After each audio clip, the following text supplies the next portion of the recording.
feeling feelings is, that was a really big, I still to this day will be like, I'm feeling grief or I'm feeling upset about something, something's really triggered me. And I will find myself trying to go right to the things that'll pull me out of it, right? Stop and say, okay, feel this. Feel like your life is over for 5-10 minutes right now, however long. Like really feel as if you've made all the wrong decisions. You're in the wrong place in your life.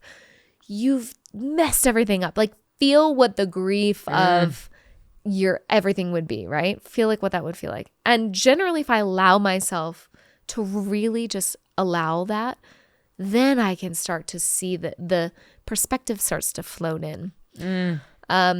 And also, like, I don't like to, it's okay not to stay low for too long. Like, I'm just one of those people that say I allow myself to feel it. And then I go, okay, all right, now what are your tools to like come to a deeper understanding of this? This feels really big, Jenna. So I just want to underscore this for people listening, because I think most of us have been trained since infancy to not feel our feelings. Yes. Shh, don't cry, have a bottle, don't cry, have an iPad, don't cry, have some pills, don't cry, have some booze, don't cry, have some whatever. But we've been trained and conditioned and now medicated away from feeling our feelings. And so what I heard you say is that when you feel like you're doubting it, like you don't feel in pronoia, you're not trusting the universe, you feel like you've ruined your whole life, instead of the bypass, which was the default, which was the old Jenna, now you give yourself the time to actually feel the fear, feel the grief, feel the sadness. And then it doesn't have to stay long. Yeah. And then you ask yourself, what tools do I have? Yeah.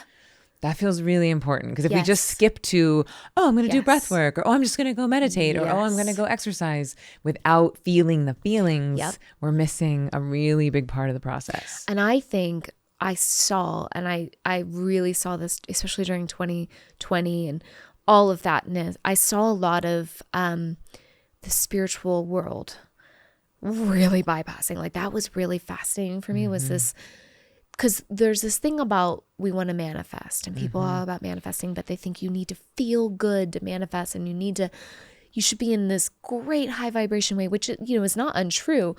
However, we also have to have our feet in this reality, in our world. And I think that feeling and being okay with what we're feeling, and like, this is really hard stuff we're dealing with, right? We were dealing with fearful of our life, of all the stuff that was going Isolation, loneliness, like so much bypassing was happening because people were just wanting to survive. They were wanting to feel good. Like, I don't want to feel in this. And I really got that message. I saw a lot of people doing it, and I went, okay, that's not spiritual to me, right? Spiritual to me is dealing with the challenges that we are given. But then also the next step is then how do you get back to feeling good, right? So I think that there's a 2-step process for me. And that's when I trust someone, is because I see, oh, they're really grounded.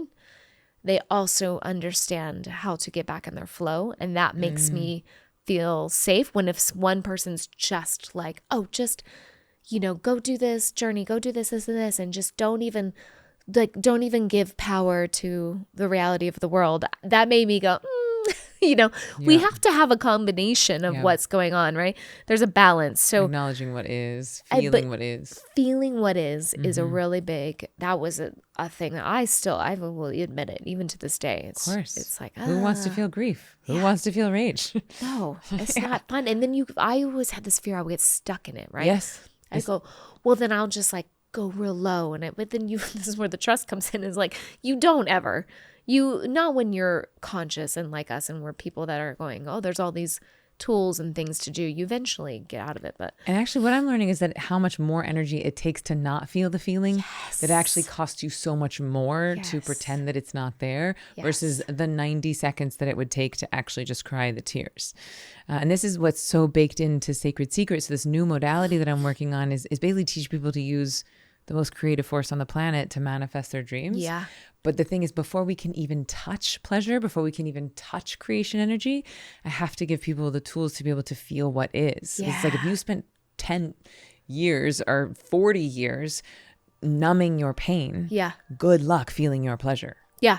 Oh, right? Gosh. Yeah. No, I really need to know more about another chapter of yours. This is very interesting to me. But you're right. It's all of that.